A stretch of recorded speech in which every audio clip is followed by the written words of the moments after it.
ब्रह्म सूत्र यहां से आरंभ होता है, अथा तो ब्रह्म जिज्ञासा। आओ जरा सत्य की जिज्ञासा करें। और ये केवल मनुष्य कर सकता है। वो दुर्लभ बात बताई दूसरी, 3 दुर्लभ में, और तीसरी जो सबसे दुर्लभ है, महापुरुष संशय, महापुरुषों की संगति, और वो आपको स्वीकार कर लें। इस पर आपका बहुत ध्यान नहीं गया होगा, पर आज चाहते हम ध्यान जाए आपका।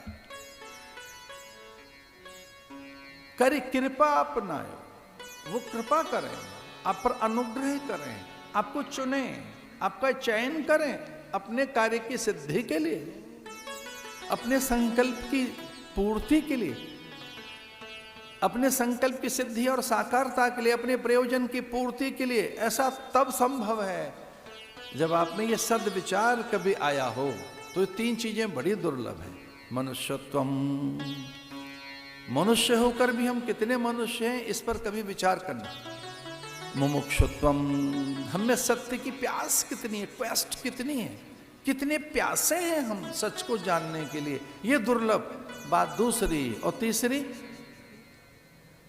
जो जागृत महापुरुष हैं, जो चैतन्य पुरुष हैं, समाधि उपलब्ध, ईश्वर उपलब्ध पुरुष हैं, वो हमें स्वीकार कर रहे हैं।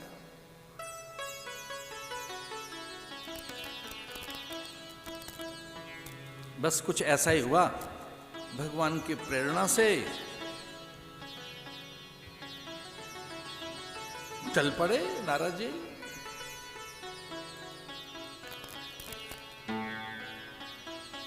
और वो भगवान का मन है। विभूति योग में भगवान स्वयं स्वीकार करते हैं। एक हल्का सा रहस्य उन्होंने उजागर किया, और ये थोड़ा सीक्रेट तो है ही, जो शास्त्रों में उजागर हुआ है कि भगवान का कोई जो मन है वो नारद है। नारद स्वयं कुछ नहीं करते, नारद भगवान का मन है। जब भगवान में कोई संकल्प जगता है, कोई विचार, तो नारद के माध्यम से उसकी सिद्धि होती है।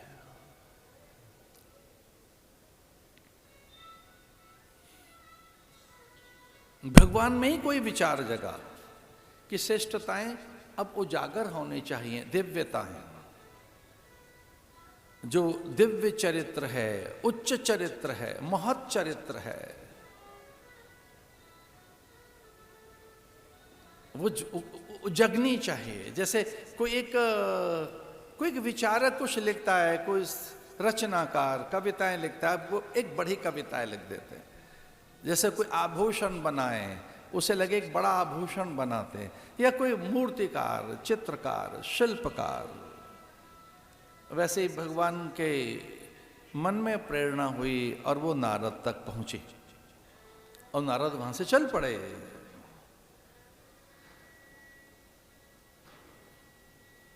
हम चल तो पड़े हैं, पर किस दिशा में हैं? हम चल तो रहे हैं, पर कौन सी दिशा में चल रहे हैं?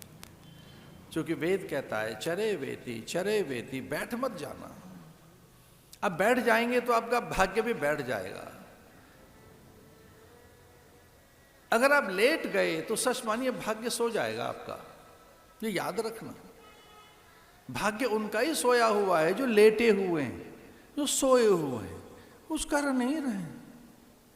कुछ न करने का अर्थ है नया उद्योग, नई प्रेरणा, नए विचार, नव तरंग, नव उमंग, नव उल्लास।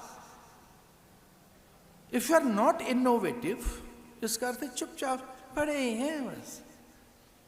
भाग्य उनका जगह है जो जिनमें थोड़ी स्फुरणाएं हैं, जो इनोवेटिव हैं, जिनमें अन्वेषण है, गवेषणाएं हैं, अन्वेषण है, आविष्कारक प्रवृत्तियां हैं। इनमें कुछ नया आविष्कार करो, कुछ नया तो करो, कुछ नया सोचो।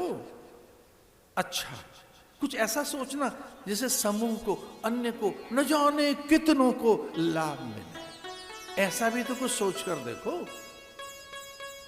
कि एक साथ बहुत से लोग सशक्त हों, समर्थ हों, आत्मजयी बने, मनोजयी बने, उनके भीतर का भय चला जाए। एक साथ लाखों लाखों लाखों लोग प्रतिष्ठित हों, चहक जाएं, उनमें पुलक आए, वे हर्षित हों, उल्लसित हों, उनमें तनाव न रहे, उनमें अनंत ऊंचाइयां जगें। ऐसा सोच सकते हो क्या? कभी ऐसा सोचो कि अनंत ऊंचाइयां किन्हीं में जगानी है, किन्हीं को बहुत ऊंचा उठाना है, किन्हीं के वैभव संपदा, किन्हीं के अकूत ऐश्वर्य के लिए एक संकल्प करना, एक साथ कोटि कोटि सूर्य अंबर में जगाने हैं। एक छलांग लगाकर, तूलिका हाथ में लेकर, तूलिका माने ब्रश हाथ में लेकर, और भावनाओं के रंग लेकर लो आसमान में चित्रकारी करो। क्या ये धरती पर कुछ लकीरें खींच रहे हो? कई बार खाली आदमी धरती पे ही लकीरें खींचता रहता है, बेतरतीब, जिनमें कोई अस्त व्यस्त। ऐसे ही एक बार उठो, अंबर में छलांग लगाइए और आकाश में नए चित्र बनाओ। ऐसी बड़ी सोच, इसलिए वेद में कहा चरे वेदी, चल पड़ो, चलो। और ये सत्य की दिशा में हो सकता है, पर किस दिशा में चलें? का पंथा। शास्त्र ने कहा चल पड़िए, बहुत हो गया, लेटे हुए हो, सोए हुए हो, बैठे हुए हो, भाग्य जगाओ अपना। बैठे रहोगे भाग्य बैठा रहेगा, लेटे रहोगे भाग्य सोता रहेगा। तो भाग्य कैसे चलाएं, कैसे जगाएं? अरे चल पड़ो, भाग्य चल पड़ेगा। हमने चलें कहाँ? कहाँ चलें, किस दिशा में? का पंथा। का पंथा माने कौन से रास्ते पे चले? महाजनो येन गतस पंथा।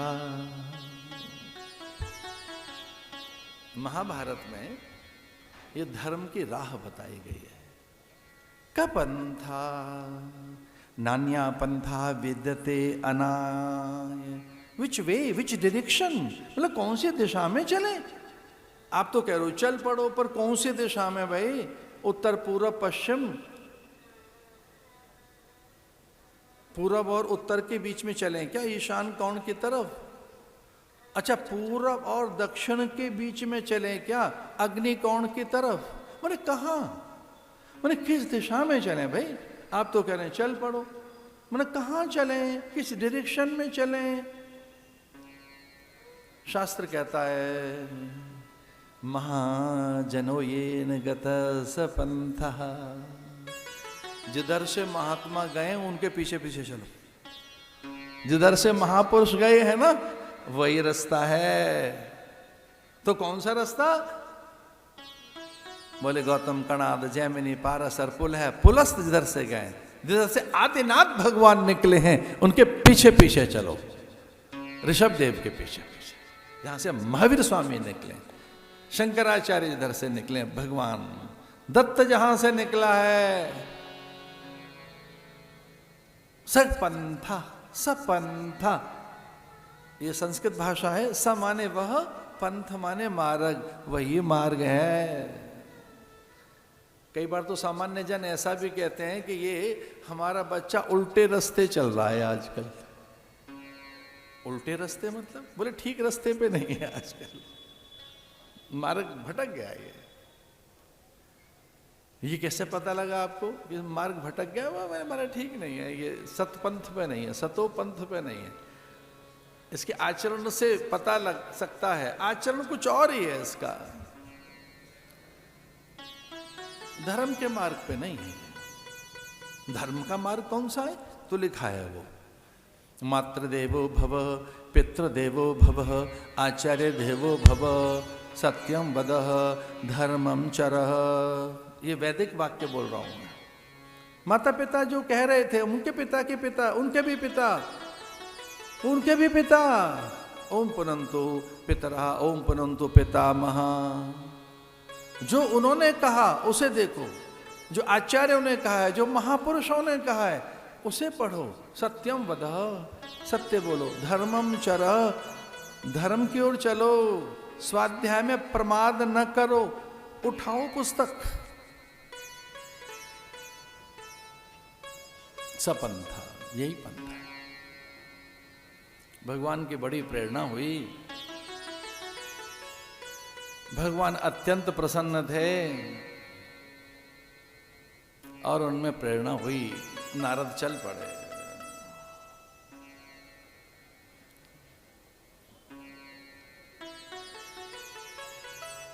नारद चल पड़े वाल्मीकि के आश्रम की ओर।